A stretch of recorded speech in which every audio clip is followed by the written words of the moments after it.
नमस्कार आप सभी को। आपका इस सेक्शन में स्वागत है।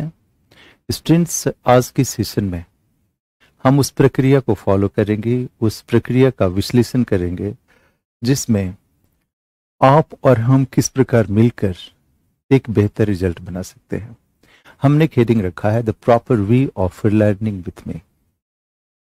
ये स्पेशल उन बच्चों के लिए है जो मेरे साथ जुड़कर मूवीशाला प्लेटफॉर्म पे ज्योग्राफी ऑप्शनल या यूपीएससी के लिए जीएस पढ़ रहे हैं।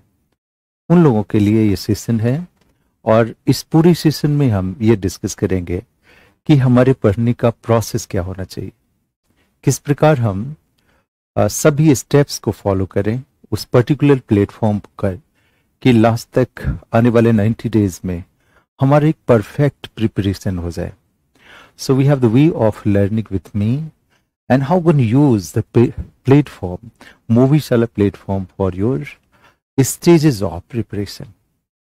ऐसा कभी होता है कि हम एडमिशन लेते हैं, फिर एडमिशन के बाद हम पढ़ना नोट बनाना शुरू करते हैं, फिर टेस्ट सीरीज का दौर आता है, इवैल्यूएशन का दौर आता है, फिर हम उन चीज़ों को कंसोलिडेट करके हम एग्जाम में परफेक्ट मोड पे परफॉर्म करने के लिए जाते हैं। तो जब भी हम एडमिशन लेते हैं तो सबसे पहले ये होता है कि सर हम पहले क्या करें, हमने तो एडमिशन ले लिया है। तो एडमिशन लेने के बाद हम किन किन चीज़ों को करें उसे डिस्कस करना इस पूरे डिस्कशन का उद्देश्य है। यहाँ पे देखिए कि आपके पास सबसे पहला चीज जो मैं बताना चाहूँगा, यहाँ पे देखिए कि ये एरिया है और इसमें हमने रखा हुआ है start without any previous background और स्टडी। कभी कभी कुछ हमारे स्टूडेंट्स आ जाते हैं जो ज्योग्राफी बैकग्राउंड से होते हैं, ग्रेजुएशन किया होता है, मास्टर डिग्री किए होते हैं। वो भी एक सुखद चीज़ है, एक ऐसा चीज़ है जिनके पास एक बेस ज्योग्राफी का है, जिन्हें इम्प्रूव करके एग्जामिनेशन के अनुरूप बनाकर उनका एक रिजल्ट बेहतर बनाया जाए। उनके पास सब्जेक्ट का बैकग्राउंड जरूर होता है, लेकिन एकेडमिक एग्जामिनेशन और कमीशन के एग्जामिनेशन में थोड़ा सा जरूर अंतर है। उसको मैं डिस्कशन के दौरान बताता हूँ। वो एकेडमिक अप्रोच और कमीशन के अप्रोच में थोड़ा सा बारीक अंतर है। तो जो बिना बैकग्राउंड के अगर आपने पढ़ भी लिया है, ज्योग्राफी आपको आता भी है, तो आप समझिए कि हम जीरो से जर्नी कर रहे हैं। हमें पिछला कुछ भी कैरी नहीं करना है। कैरी तब करना है जब उसका एप्लीकेशन आता हो तो उसको यूज करके देखें। इसमें देखिए कि start without any previous background और स्टडी। कुछ भी नहीं पढ़ा हुआ है, हमने सबसे पहले लिया एनसीईआरटी बुक को उठाया, 6 to 12 पढ़ा। और आज के दिन में 6 to 12 अगर जो ऑप्शनल पढ़ रहे हैं उसको लिए मैं नहीं कहूँगा, 11-12 को पढ़ा और क्लास लेक्चर में इन किया। राइट। अगर आपको वो भी समझ नहीं आता है बहुत प्रॉपर, आपको चूंकि आप इंजीनियर्स बैकग्राउंड से आए हैं या कुछ मेडिकल बैकग्राउंड से आए हैं, तो एनसीईआरटी भी मत पढ़िए। जो भी आपके पास नॉलेज है, आपके पास इंटेलिजेंस है, वो लेक्चर को समझने के लिए काफी होता है। और मैं जब भी पढ़ाता हूँ तो सभी को बहुत ही बेसिक से पढ़ाता हूँ। उससे जुड़ना बिल्कुल आसान होता है, जहां तक मेरा मानना है। अगर ऐसा न लगे तो आप मेरे किसी एक लेक्चर को उठाइए और उस पे नोट्स बना के देखिए, तो पाएंगे कि क्लास के दौरान आपको मैक्सिमम हिस्सा याद भी हो जाता है और नोट्स को लिखना बहुत ही सहज हो जाता है। मैं उसमें डिक्टेट कर देता हूँ, लिखा देता हूँ, मोस्ट ऑफ चीजें आप लिख पाएंगे। कहीं कहीं पे क्या होता है कि जो मैं लिखाता हूँ तो जो नॉन ज्योग्राफी वाले बच्चे हैं, फ्रेंड्स अभ्यर्थी हैं, कहिए बच्चे मैं ऐसे यूज करता हूँ, तो उनको कहीं कहीं पे टर्म्स पे लगता है कि ये चीजें हिंदी इंग्लिश में आपको डिफर कर रहा है ना। तो उसमें क्या है, इंग्लिश का वर्ड प्रॉपर ही होता है, टर्म्स हमेशा ज्योग्राफी के जो टर्म्स हैं इंग्लिश से लिए गए हैं बहुत सारे, तो उसका जो ट्रांसलेशन है उसे मैं लिखा दिया करता हूँ। उन चीजों की जब दुविधा बने तो आप उसको पीडीएफ से देख लीजिए, क्योंकि उस कंटेंट्स का पीडीएफ अवेलेबल है और उस चैप्टर्स के पीडीएफ को जब पढ़ेंगे तो वो टर्म्स आपको ज्यादा सहजता से वो एक फील होगा कि ये चीज एक्चुअली मैसेज है। राइट। तो बिना किसी बैकग्राउंड के बिना किसी प्रिपरेशन के फर्स्ट लेक्चर में इन कर जाना है। ये नहीं सोचते रहना है कि हमने एनसीईआरटी बुक नहीं पढ़ा हुआ है, हमने कोई ज्योग्राफी का बहुत बड़ा कोई कॉन्सेप्ट नहीं पहले सुना हुआ है। इन चीज़ों को जाने बगैर पहले लेक्चर को इन कीजिए और जैसे जैसे आप लेक्चर को लिखते जाएं उसकी हेडलाइंस को नोट करते जाएं, तो लगेगा कि वो चीज़ जिसके लिए आप रुके हुए थे कि हम प्रिपेयर देर से शुरू करेंगे, बेसिक बुक पढ़ के शुरू करेंगे, वो हेजिटेशन खत्म हो जाएगा। So start with first lecture. और दूसरी चीज मैं बताता हूं कि कभी कभी स्टूडेंट्स ये करते हैं कि जलवायु विज्ञान से शुरू कर लिया, कभी ओशनोग्राफी से शुरू कर लिया और कभी जियोमॉर्फोलॉजी से शुरू कर लिया। तो ये एक बात मैं बताता हूं कि जब भी शुरू करें तो जियोमॉर्फोलॉजी से शुरू करें, फिर क्लाइमेट पढ़ें, फिर ओशन पढ़ें, कि तीनों का संबंध है एक दूसरे से। अगर आपने एक ही बार जलवायु विज्ञान उठा लिया है, समुद्र विज्ञान उठा लिया है, तो आपको मुश्किल थोड़ा सा होगा, क्योंकि पीछे के कंसेप्ट उससे जुड़ते नजर आते हैं। आपने क्लाइमेटोलॉजी उठा लिया है और जियोमॉर्फोलॉजी नहीं किया है, तो जहां लैंडफॉर्म्स वगैरह का इफेक्ट है वो आपको प्रभावित करेगा। तो जब भी तैयारी करें तो बीच बीच से न करें, बीच से कोई लेक्चर उठा लिया और पढ़ना शुरू कर दिया, लिखना शुरू कर दिया। Never do that. सीक्वेंस में जैसे कमीशन ने, बीपीएससी कमीशन ने आपको सिलेबस दिया हुआ है, उस सीक्वेंस में ही यूनिट को उठाए। वो जो दिया हुआ है ऐसे ही नहीं दिया हुआ है, सभी का सबसे संबंध है, इसलिए एक यूनिट के बाद ही दूसरी यूनिट को करें। ये हमारा मैसेज है। तो इसके लिए कभी रुके न रहें कि हमने एक एनसीईआरटी बुक न पढ़ा है या पिछले हमारा बैकग्राउंड नहीं है, उसका कोई रिलेशन नहीं है। जो साइंस के बच्चे हैं उनको और भी एक बार में समझ में आता है, ह्यूमैनिटीज के बच्चे हैं उनको लिखने का बहुत सीक्वेंस होता है, वो और भी उसको ड्राफ्ट अच्छे से कर सकते हैं। सो नोट बनाइए, फिर पीडीएफ पढ़िए। तो they start your journey with without previous study. एक चीज। दूसरी चीज, जो दूसरा चीज हमने लाया है, इस चीज को जरूर ध्यान से देखें कि दूसरा चीज है वो है learning with lecture and preparation of notes. Students, मैं बताता हूं, मैं अपनी एकेडमिक लाइफ, अपनी कमीशन लाइफ, जितनी लाइफ की बात करूं, जितने एग्जामिनेशन हमने दिए हैं, और जब कभी हमने एकेडमिक बच्चों को जांचने की कोशिश किया है, तो हमने सबसे पहले पाया है कि जिसका नोट्स अच्छा होता है उसकी प्रिपरेशन हमेशा से ही अच्छे होते हैं। अगर आपका नोट्स बहुत ही अच्छे से अच्छी क्वालिटी का बना हुआ है, तो आपने कहिए कि आधी लड़ाई जीत ली, क्योंकि उस सब्जेक्ट पर, उस विषय वस्तु पर आपकी बहुत बड़ी समझ है। बीपीएससी के एक ऐसा एग्जामिनेशन है उसमें बहुत ज्यादा इनोवेशन की जरूरत नहीं है, या बहुत हाई लेवल पे जाके उसको ढूंढने की जरूरत नहीं है। आपको बेसिक्स और ड्राफ्टिंग आना चाहिए, आपको सब्जेक्ट का नॉलेज हो और उसको अच्छा ड्राफ्ट करना जानते हैं, देन एग्जामिनेशन बड़ी इजी होता है। दूसरे बड़ी इजी होता नहीं हो, ऐसा होता है कि आप सहजता से लिख सकते हैं, आपको बहुत सारे इनोवेटिव क्वेश्चन पे नहीं जाने की जरूरत पड़ती है। दूसरा चीज ये है कि हम लोग जो क्वेश्चन को सोचते हैं कि ये आना चाहिए, वो आ ही जाता है। आप जैसे सोच के जाइए कि ये चैप्टर है और इस चैप्टर का ये कोर एरिया है, इसे पूछना चाहिए, तो वही पूछेगा जो आप सोचते हैं, कुछ अलग से क्वेश्चन नहीं आ जाता है। सो नोट मेकिंग बहुत ही महत्वपूर्ण एरिया है। आपने नोट्स लेक्चर के साथ बहुत अच्छा से बना लिया है, तो आपकी जर्नी का बहुत बड़ा हिस्सा तय हो जाता है।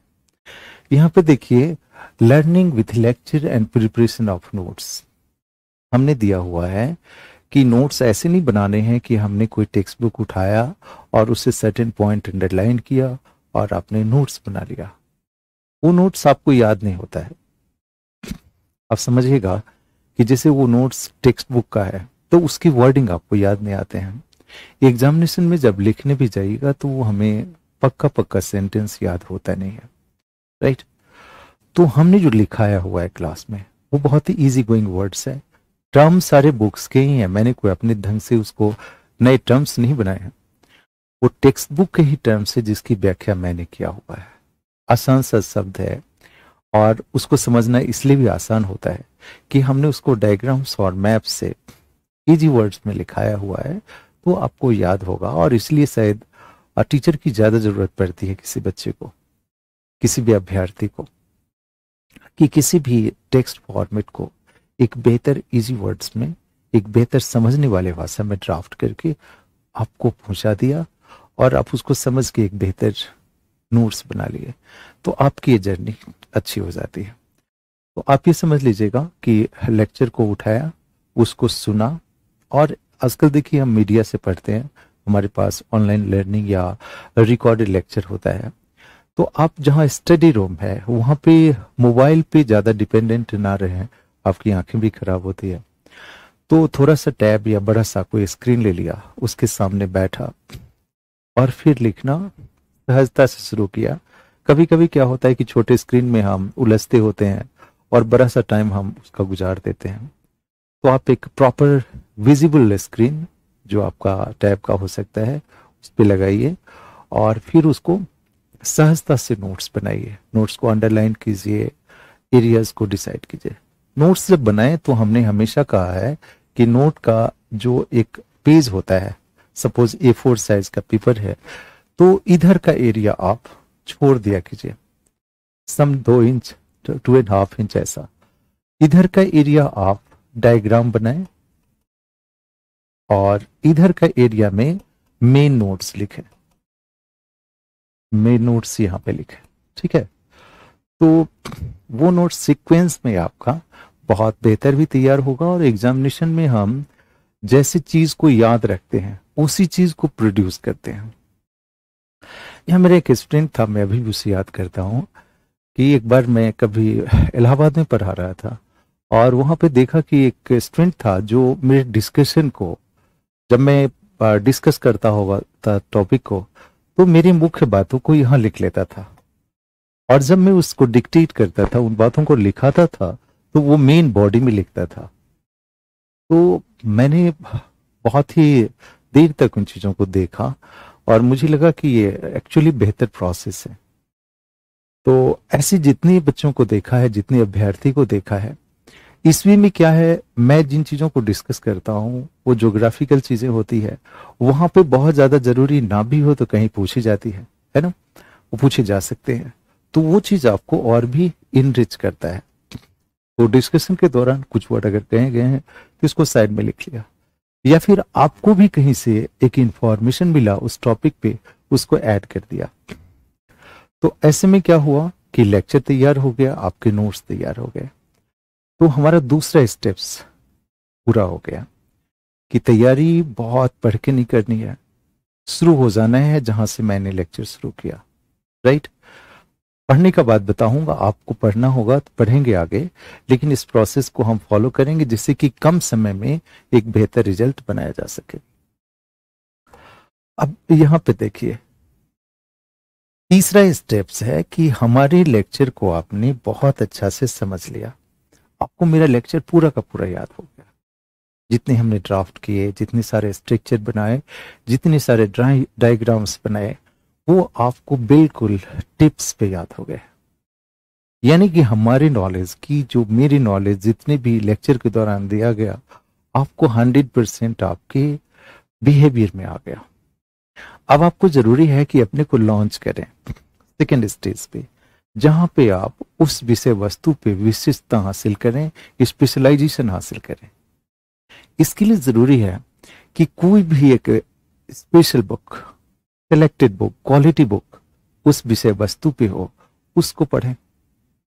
सभी ये जितने भी राइटर्स लिखे होते हैं, डिफरेंट राइटर्स, वर्डिंग का डिफरेंस होता है, कंटेंट्स वही होता है ना। तो जो सबसे बेहतर कंटेंट वाली बुक है उसी को कई बार पढ़ना है। कई डिफरेंट बुक्स पे फ्लोट करके इसको उल्टाया, उसको उल्टाया, डिफरेंट राइटर्स को उल्टा, डोंट गो फॉर दैट। आप एक बुक जो पीडीएफ में दिया हुआ है, कुछ पीडीएफ्स जो मैं दे रहा हूं इंग्लिश मीडियम के प्रॉपर सभी पीडीएफ अवेलेबल है साइट पे। हिंदी मीडियम के जो कुछ 2 यूनिट हैं उसे मैं पूरा कर रहा हूं, उसके बाद सारे पीडीएफ आपको अवेलेबल होंगे, सभी कंटेंट्स अवेलेबल होगा, उसको अपडेट कर रहे हैं। तो देखेंगे कि वो पीडीएफ या तो मेरे अपने हाथ का लिखा हुआ है, या हमने उस विषय वस्तु पे जो बेस्ट बुक है उसको एग्जामिनेशन के अनुरूप बनाकर एक स्टडी मटेरियल के रूप में उसको उस बुकलेट में डाला है। राइट। सो डिफरेंट बुक्स का जो सार है, सार संग्रह है, ये कहिए कि उसका कंपाइलेशन है, वो आपको विषय वस्तु के रूप में वहां मिल जाएगा, जो उस विषय वस्तु पे आपकी विशेष योग्यता को निर्धारित करेगा। आप वहां पे स्पेशल नॉलेज लेकर उस पे एक क्षमता का विकास करके सामने आएंगे। तो पहले क्या हुआ कि आप शुरू किया, फिर से मैं बैक जा रहा हूं कि बिना किसी प्रिपरेशन का शुरू किया, जैसे कि जीरो है। फिर आपने हमारे लेक्चर के द्वारा हमारे पास जो ज्ञान है, जितनी चीजों को हमने आज तक पढ़ाया और हमने ज्योग्राफी में अपनी योग्यता हासिल की और जो एग्जामिनेशन के लिए जरूरी है उतनी ही नॉलेज। तो मैं अपने बारे में नहीं बताता हूं कि मैंने ज्योग्राफी कितना पढ़ा है या कितनी चीजें आपकी जरूरत है। जो है वो सभी मेरे लेक्चर में सभी बुक्स का सार संग्रह है कहिए, क्योंकि हमने जितने टेक्स्ट पढ़े हैं उस सभी का वहां पे विश्लेषण है। तो नोट्स में सब चीज है, आपके जो क्लास नोट्स है उसमें सारी चीज का एक निचोड़ है कहिए। उसके बाद पीडीएफ है जो आपको उस क्षेत्र में दो चीज देगा, उस विषय में विषय विशिष्ट ज्ञान देगा, और दूसरा चीज आपको ज्योग्राफी का लैंग्वेज देगा। लैंग्वेज ही एक बहुत बड़ा चीज होता है जो प्रवाह में लिखने के लिए आपको मदद करेगा। तो क्या कीजिए कि जो टेक्स्ट बुक पढ़िए, पीडीएफ पढ़िए, हमारे नोट्स पढ़िए, उसको पढ़ लेने के बाद अब थर्ड स्टेज पे आइए, नेक्स्ट स्टेज पे आइए, जहां ये आपका टेस्ट सीरीज है। टेस्ट सीरीज जो है, आप कभी कभी जो लिखना है वो हमेशा आलस होता है। कोई भी व्यक्ति हमेशा लिखना नहीं चाहता है, और जो लिखता है वो कभी हारता नहीं है। मेरा ये मानना है, जिसे लिखने की आदत है, जो कई बार, 2 बार, 3 बार एक आंसर को लिखता है, वो कभी फेल नहीं हो सकता है। उसके कम अंक आ नहीं सकते हैं। एक बार आए भी तो दूसरी बार जरूर अच्छा आ जाएगा।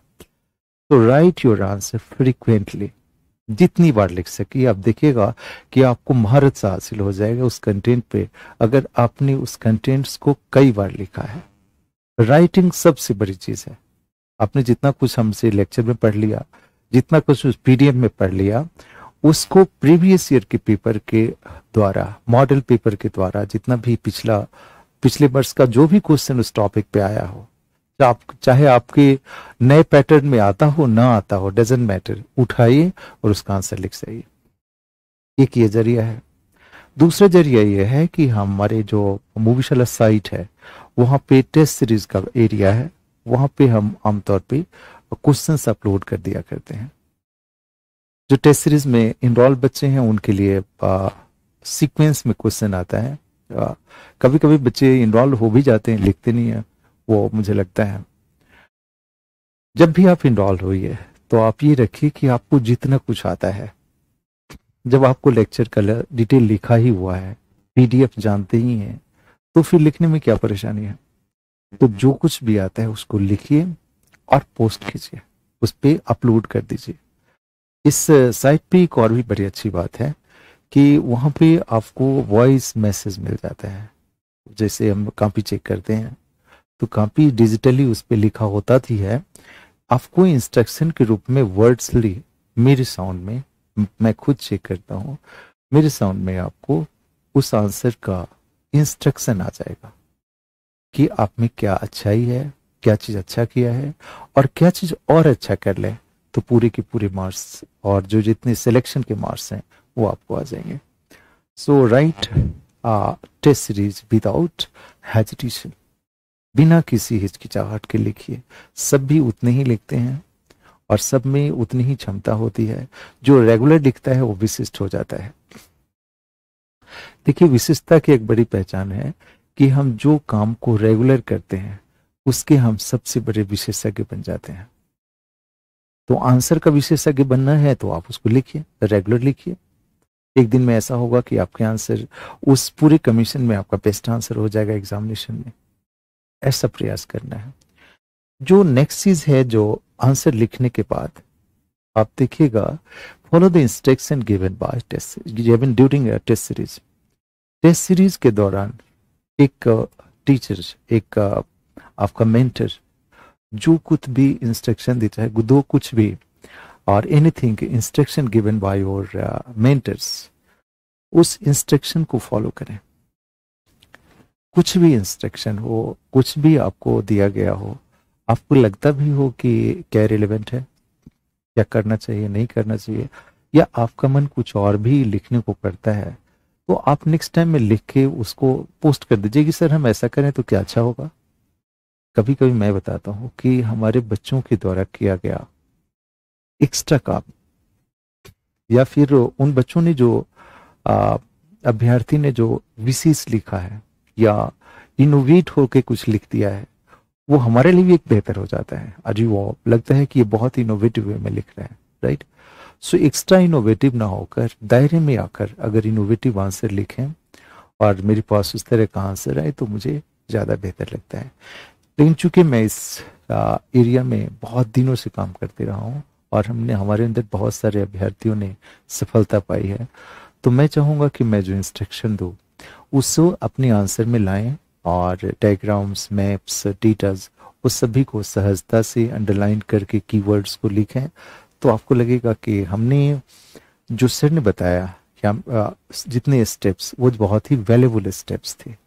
सो in your class without preparation, prepare your notes or with quality, write your test series with all information, with all value addition, और उसमें इंस्ट्रक्शन को, सारे इंस्ट्रक्शन को फॉलो करें। And now the last thing, perform with distinction. कभी कभी ऐसा होता है कि कुछ बच्चे तैयारी बहुत अच्छी कर लेते हैं और एग्जामिनेशन प्रेशर के कारण एग्जामिनेशन हॉल में बेहतर नहीं लिख पाते हैं। सो देखिए, वो तब होता है जब हमें फील होता है कि हमारे प्रिपरेशन बहुत अच्छे नहीं है। एग्जामिनेशन से करीब 1 महीने पहले आप सहज फील करें कि हमारे पास इतने कंटेंट्स हैं और इसमें से हम जितने क्वेश्चन हैं हम लिख पाएंगे, जो टेस्ट सीरीज के दौरान आपको फील हो जाना चाहिए। तो एग्जामिनेशन के दिन आप बिल्कुल ब्लड प्रेशर में ना होंगे, बहुत हाई ब्लड प्रेशर ना फील करते होंगे, या आपको एंजाइटी नहीं होगी, राइट। उस समय बड़ी सहजता से लिखेंगे। सो एग्जामिनेशन हॉल में जाना है, पर्टिकुलर 6 क्वेश्चन को, क्वालिटी क्वेश्चन को, जैसा कि हमने पिछले लेक्चर में कहा है, वैसे क्वेश्चन को सेलेक्ट करना है और वंडरफुली लिख जाना है। ऐसे लिख जाना है कि जिसमें सारे डायग्राम, सारे मैप, सारे डेट, सारे कीवर्ड्स वंडरफुली लिखे हों, इतने बेहतर लिखे हों कि आपको फील हो जाए कि हमने बहुत अच्छा किया है। फिर जो होगा वो अच्छा ही होगा। एग्जामिनर उन चीज़ों को कभी रिजेक्ट नहीं करता है जो एग्जामिनेशन, जो स्टूडेंट्स के सेटिस्फेक्शन लेवल पे, हाईएस्ट लेवल पे हो और वहाँ कुछ ना करे। सो आपको जो बेहतर लगता है वो आपको सुप्रीम वंडरफुल मार्क्स दे के रहेगा। एक बार अपनी कॉपी को देखने के बाद आपको भी फील हुआ क्या मैंने इतना अच्छा लिखा है। अगर आपको ये फील हो जाए तो आप देखेंगे कि आपका जो मार्क्स है वो मैचलेस मार्क्स होगा। मेरे ख्याल से इंस्ट्रक्शन आपको आने वाले दिनों में जितने भी हमारे लेक्चर्स हैं और हमारे आने वाले 90 डेज हैं, उन दिनों में ये मार्गदर्शन का काम करेगा और हम एक बेहतर रिजल्ट प्रोड्यूस कर पाएंगे। थैंक यू आप सभी को, थैंक यू।